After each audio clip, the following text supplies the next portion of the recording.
혼자 계실 때 갑자기 가슴이 조여오고 숨이 막히면요. 그 순간 대응 하나로 생사가 갈립니다. 정말입니다. 제가 30년 넘게 심장 반응과 위기 신호를 연구하면서 현장에서 정말 많이 봤거든요. 몇 초를 놓쳐서 다시 못 돌아온 경우를요. 저는 박사 정우성입니다. 전국 각지의 응급 상황 데이터를 분석하고 고령자 심장 반응 패턴을 추적하면서 하나씩 알게 됐어요.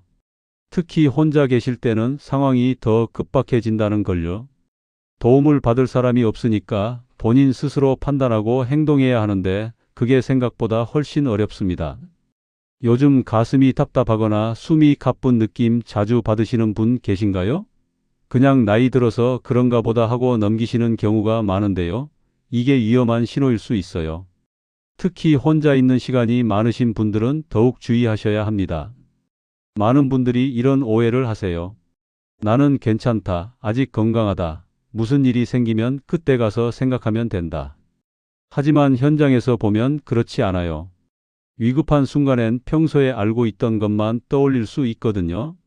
그래서 미리 알고 계셔야 합니다. 오늘 이 이야기를 끝까지 들으시면요. 혼자 계실 때 갑작스러운 위기가 왔을 때 어떻게 대응해야 하는지, 평소에 무엇을 준비해야 하는지 명확하게 아실 수 있을 겁니다. 지금 이 내용 모르고 계시면 나중에 정말 후회하실 수 있어요. 가슴 통증이나 숨 가쁨, 이런 증상들을 가볍게 보시면 안 됩니다. 이건 몸이 보내는 경고 신호거든요. 특히 새벽이나 이른 아침에 혼자 계실 때 이런 증상이 오면 어떻게 하실 건가요? 지금부터 그 답을 하나씩 말씀드릴게요. 최근에 가슴이 답답하거나 이상한 느낌 받으신 적 있으셨나요? 댓글로 편하게 남겨주세요. 얼마 전에 제 지인의 어머님 이야기를 들었습니다. 76세 되시는 분인데요. 새벽에 혼자 계시다가 가슴이 꽉 조이는 느낌을 받으셨대요. 처음엔 그냥 잠을 잘못 자서 그런가 보다 하고 대수롭지 않게 넘기려고 하셨답니다. 그런데 시간이 지날수록 숨이 점점 가빠지고 등 뒤로 식은땀이 흐르기 시작했대요. 그 순간 어머님이 정말 다행스럽게도 평소 제가 이야기해둔 몇 가지 행동을 떠올리셨어요. 일단 침대에서 천천히 일어나서 앉으셨고요. 깊게 숨을 쉬면서 가장 가까운 곳에 있던 전화기를 찾으셨대요. 손이 떨렸지만 미리 메모해둔 연락처를 보고 아들한테 전화를 거셨다고 합니다. 나중에 그 지인한테 연락이 왔는데요. 이런 말씀을 하시더라고요. 만약 혼자였고 아무것도 모르는 상태였으면 정말 어떻게 됐을지 모르겠다고요. 그냥 참고 누워 있었을 거라고, 그랬으면 큰일 날 뻔했다고요. 이런 이야기를 들을 때마다 제 마음이 무겁습니다. 혼자 계신 시간이 많은 분들일수록 이런 상황을 미리 알고 계셔야 하거든요. 알고 있는 것과 모르는 것의 차이가 정말 크거든요. 그 작은 차이가 생명을 지키는 차이가 될 수 있습니다.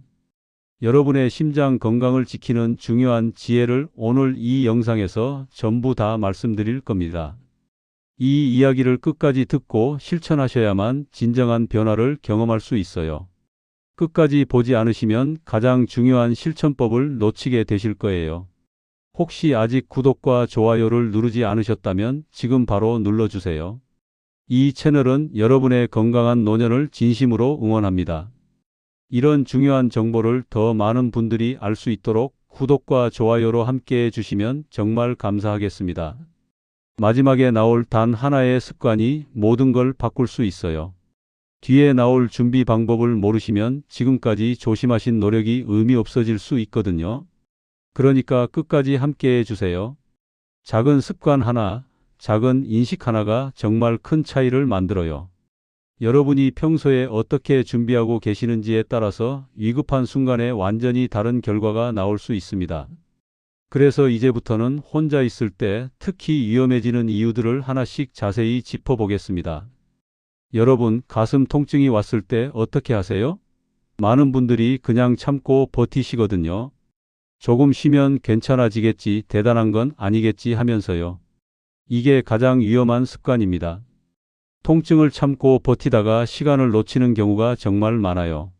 국내 심혈관 연구기관에서 발표한 자료를 보면요. 초기 대응이 지연될수록 위험도가 기하급수적으로 높아진다고 나와 있어요. 특히 첫 증상을 느낀 시점부터 30분 이내의 대응이 정말 중요하다고 합니다. 그런데 많은 분들이 이 골든타임을 그냥 참으면서 보내버리시는 거예요. 제가 만난 분 중에 72세 김성호 님이라는 분이 계셨어요. 이분도 가슴이 아프기 시작했는데 그냥 소화가 안 돼서 그런가 보다 하고 누워 계셨대요. 1시간쯤 지나니까 통증이 더 심해지고 숨도 제대로 못 쉬겠더래요. 그제야 뭔가 심각하다는 걸 느끼셨지만 이미 몸 상태가 많이 나빠진 후였습니다. 그래서 통증이 오면 절대 참지 마시고 즉시 행동을 바꾸셔야 해요. 일단 하던 일을 멈추시고 편한 자세로 앉거나 누우세요. 그리고 천천히 깊게 숨을 쉬면서 상황을 판단하셔야 합니다. 괜찮아지겠지 하는 기대는 정말 위험해요. 이런 경험 있으셨나요? 뭔가 이상한데 그냥 참았던 적 말이에요. 지금부터라도 그 습관은 꼭 바꾸셔야 합니다. 혼자 계시면 또 다른 문제가 생겨요. 도움을 요청하는 것 자체가 늦어지는 거예요. 옆에 사람이 있으면 빨리 알아차리고 도와줄 수 있잖아요. 그런데 혼자 있으면 본인이 직접 판단하고 전화도 직접 걸어야 하니까 시간이 더 걸립니다. 해외 노년 건강 연구 결과를 봐도요. 혼자 있는 상황에서 위급한 상황이 발생하면 대응 시간이 평균적으로 2배 이상 늘어난다고 나와 있어요.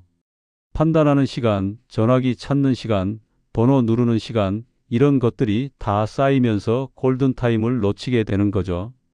68세 박영수 님 같은 경우도 그러셨어요. 가슴이 아파서 전화를 해야겠다고 생각은 하셨는데 전화기가 어디 있는지 찾느라 시간을 허비하셨대요. 평소엔 당연히 알고 있던 위치인데 그 순간엔 머리가 하얘지면서 아무 생각도 안 났다고 하세요. 결국 거실까지 가서 찾았는데 그 사이에 10분이 넘게 지나갔다고 합니다. 그래서 미리 동선을 정해 두셔야 해요. 침대 옆 테이블, 거실 소파 옆, 화장실 근처 이렇게 여러 곳에 전화기를 배치해 두시거나 휴대폰을 항상 가까이 두시는 거예요. 평소에 준비 없이 위급한 상황을 맞닥뜨리면 정말 당황하게 됩니다. 지금 여러분 집에서 전화기 위치가 바로 떠오르시나요? 만약 침대에 누워 계신 상태에서 전화기까지 몇 걸음이나 가야 하는지 아시나요? 이런 걸 미리 점검해 두시는 게 정말 중요해요. 새벽이나 이른 아침 시간대가 특히 위험하다는 것도 알고 계셔야 해요. 이 시간대에는 우리 몸의 생체 리듬이 바뀌면서 심장의 부담이 커지거든요. 혈압도 급격하게 변하고 혈관도 수축되는 시간이에요. 국내 고령자 생체 리듬 연구 자료를 보면요. 새벽 4시부터 아침 8시 사이가 심혈관 위험이 가장 높은 시간대라고 나와 있어요. 이 시간에 갑자기 일어나거나 화장실 가려고 움직이면 심장에 급격한 부담이 가해질 수 있다는 거죠. 75세 이정분 님도 새벽에 화장실 가시다가 증상을 느끼셨어요. 잠에서 깨서 급하게 일어나셨는데 갑자기 가슴이 조이고 어지럽더래요. 다행히 벽을 짚고 천천히 앉으셔서 잠시 쉬셨는데 만약 그대로 쓰러지셨으면 큰일 날 뻔했다고 하세요. 그래서 갑작스러운 움직임을 줄이셔야 해요. 아침에 일어나실 때도 바로 벌떡 일어나지 마시고요. 먼저 침대에 앉아서 30초 정도 천천히 호흡하세요. 그 다음에 일어나셔야 심장에 무리가 덜 갑니다. 급하게 일어나는 습관은 정말 위험해요. 여러분은 아침에 어떻게 일어나시나요? 바로 벌떡 일어나시는 편인가요? 그렇다면 오늘부터라도 천천히 일어나는 습관을 들이시는 게 좋아요. 또 하나 중요한 건요. 몸의 신호를 다른 증상으로 착각하는 경우가 정말 많다는 겁니다. 심장에서 오는 신호인데 소화 문제로 오해하시는 거예요. 가슴이 답답하고 명치 부근이 아프면 체한 거라고 생각하시는 분들이 많거든요. 해외 임상 통계를 봐도요. 심장 관련 증상을 소화기 문제로 착각하는 경우가 상당히 흔하다고 나와 있어요. 특히 여성분들이나 고령자분들한테서 이런 착각이 더 많이 나타난다고 합니다. 전형적인 가슴 통증이 아니라 다른 형태로 나타나기 때문이에요. 70세 최경호님 같은 경우도 그랬어요. 명치가 아프고 속이 답답해서 체한 줄 알고 그냥 누워 계셨대요. 소화제를 먹고 좀 쉬면 괜찮아지겠지 하셨는데 시간이 지나도 증상이 나아지지 않고 오히려 더 심해지더래요. 그제야 뭔가 이상하다는 걸 느끼셨지만 이미 많은 시간이 지나 있었습니다. 그래서 이상한 증상이 느껴지면 원인을 단정하지 마세요. 체한 것 같아도 그냥 피곤한 것 같아도 일단 의심해 보셔야 해요. 특히 평소와 다른 느낌이라면 더욱 주의하셔야 합니다. 혼자 판단하지 마시고 도움을 요청하세요. 비슷한 착각 해보신 적 있으신가요? 나중에 알고 보니 그게 심각한 신호였던 경우 말이에요. 평소에 대비가 되어 있지 않으면 위급한 상황에서 제대로 대응하기가 정말 어려워요. 준비된 사람과 그렇지 않은 사람의 차이가 이럴 때 확연히 드러납니다. 머릿속으로 한 번이라도 시뮬레이션을 해본 사람은 실제 상황에서도 침착하게 행동할 수 있거든요. 국내 고령 안전 연구 자료에서도 사전 인지와 교육이 위급 상황 대응력을 크게 높인다고 나와 있어요. 미리 알고 연습한 사람들이 실제로 그런 상황을 맞닥뜨렸을 때 훨씬 빠르고 정확하게 대응한다는 거죠. 74세 문순자님은 평소에 이런 상황을 대비해서 연습을 해두셨대요.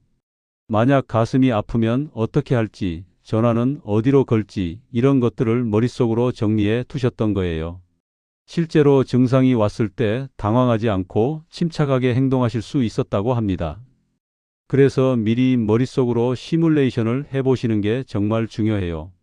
만약 지금 가슴이 아프다면 나는 어떻게 할까?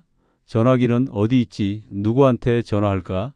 이런 걸 한 번씩 생각해 보세요. 그때 가서 처음 생각하면 절대 제대로 대응할 수 없어요.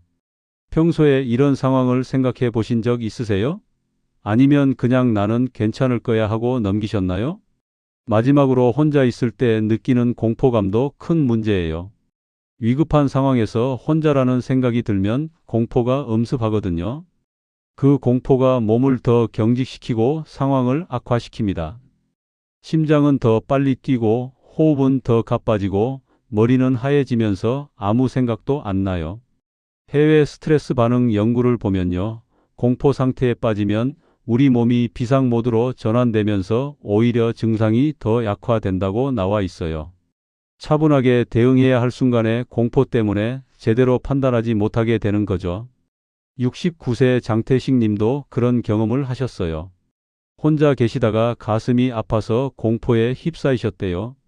이러다 죽는 거 아닌가? 아무도 없는데 어떡하지? 이런 생각들이 머릿속을 가득 채우면서 움직이지도 못하셨다고 해요.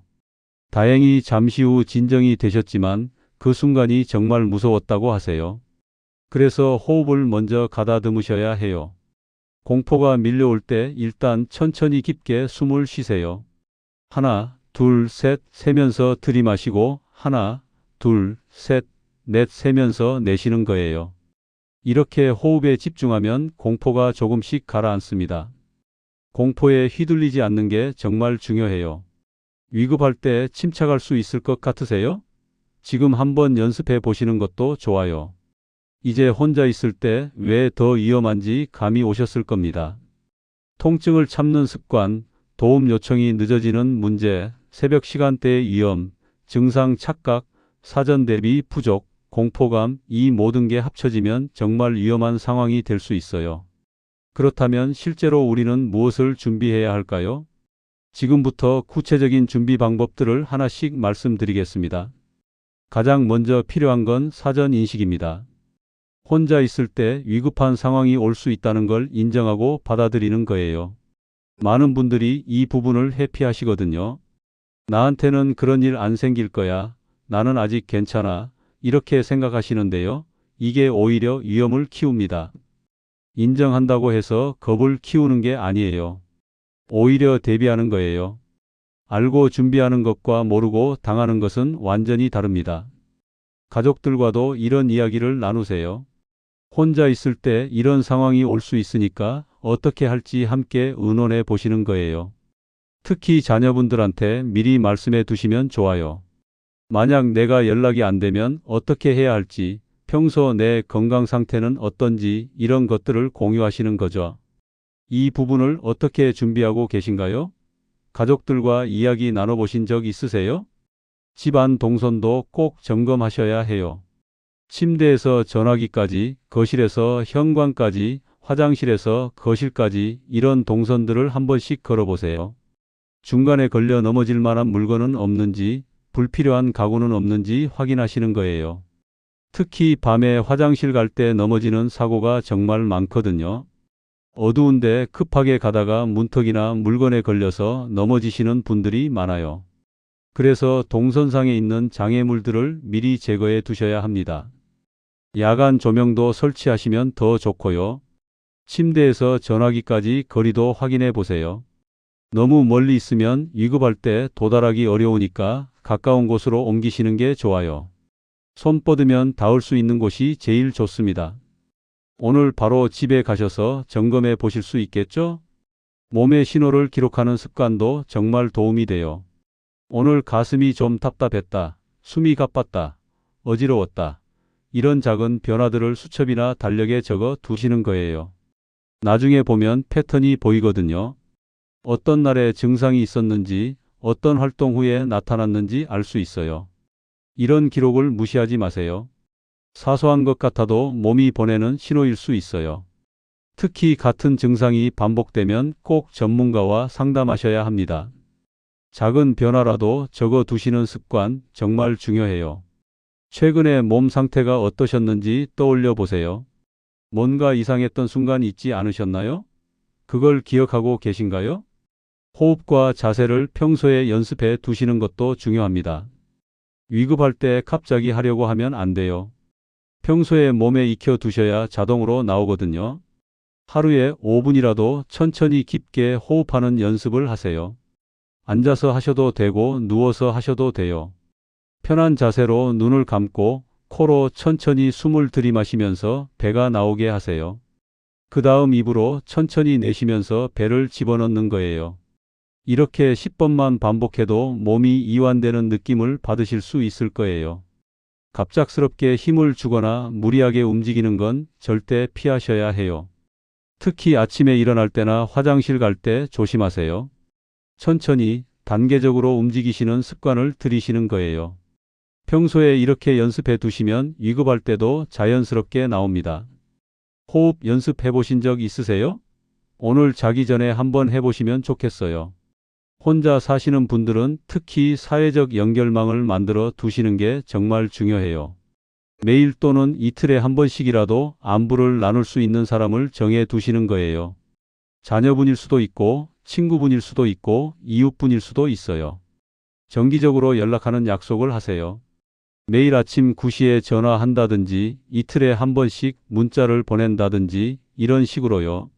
만약 정해진 시간에 연락이 안 되면 확인해 달라고 미리 부탁해 두시는 거예요. 요즘은 스마트폰 앱으로도 안부 확인을 할 수 있잖아요. 하루에 한 번씩 버튼만 누르면 가족한테 안전하다는 신호가 가는 그런 앱들도 있어요. 이런 것들을 활용하시는 것도 좋은 방법입니다. 연락을 미루지 마세요. 괜찮은데 뭐 하러 전화해? 이렇게 생각하지 마시고 정기적으로 소식을 주고받으세요. 이게 바로 안전망이 되는 거예요. 지금 바로 떠오르는 분 계신가요? 오늘 연락해 보시면 어떨까요? 약 복용하시는 분들은 약통 정리도 중요해요. 여러 가지 약을 드시다 보면 헷갈리잖아요. 그래서 요일별로 정리된 약통을 사용하시면 좋아요. 아침, 점심, 저녁으로 나눠서 미리 담아 두시는 거죠. 약 이름과 용량, 복용 시간을 적어서 잘 보이는 곳에 붙여 두세요. 냉장고 문이나 침대 옆 벽에 붙여 두시면 돼요. 위급할 때 도움을 주는 사람이 여러분이 어떤 약을 먹고 있는지 바로 알 수 있게요. 약을 잘못 먹거나 빠뜨리는 일이 없도록 알람을 설정해 두시는 것도 좋아요. 핸드폰 알람이든 시계 알람이든 정해진 시간에 울리게 해 두시면 잊어버리지 않으실 거예요. 응급 연락처도 정리해 두셔야 해요. 가족 번호, 119, 가까운 이웃 번호, 이런 것들을 큰 글씨로 적어서 전화기 옆에 붙여두세요. 위급할 때는 기억이 안 나거든요. 보면서 전화할 수 있게 준비해 두시는 거예요. 핸드폰에도 즐겨찾기로 등록해 두시고요. 가능하면 속도 다이얼로 설정해 두시면 더 빠르게 전화하실 수 있어요. 한번 누르면 자녀분, 2번 누르면 119 이런 식으로요. 현관문 비밀번호나 열쇠 위치도 가족들이 알고 있어야 해요.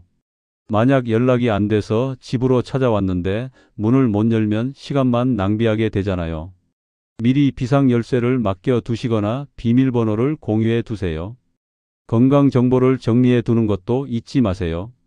본인의 혈압, 당뇨 여부, 복용하는 약, 알레르기, 과거 수술 이력 이런 것들을 한 장에 정리해서 지갑이나 핸드폰 케이스에 넣어 두시는 거예요.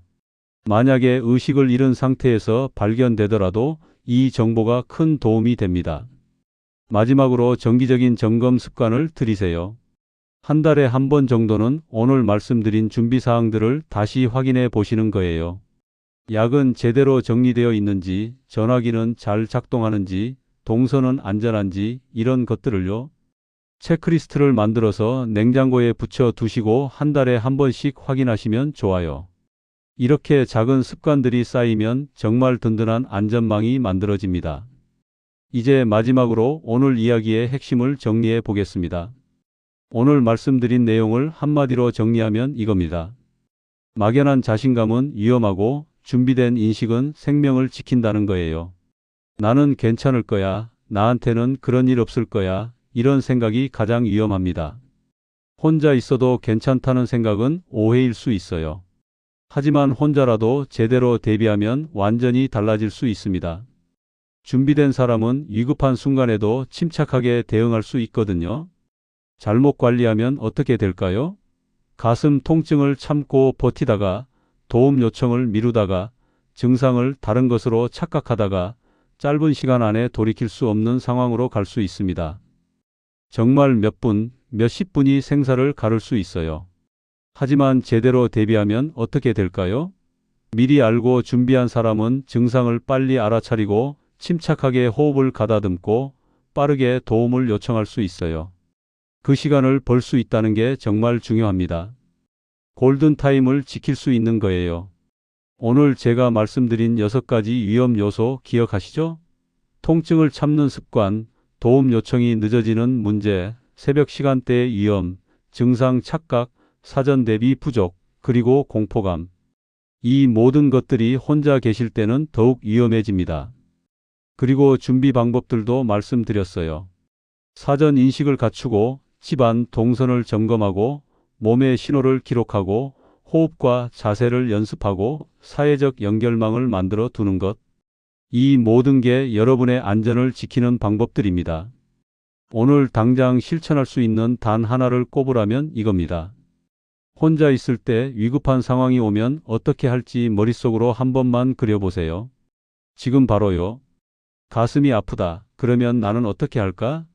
일단 하던 일을 멈추고 편한 곳에 앉아서 깊게 숨을 쉬고 전화기를 찾아서 119나 가족한테 전화한다. 이렇게요.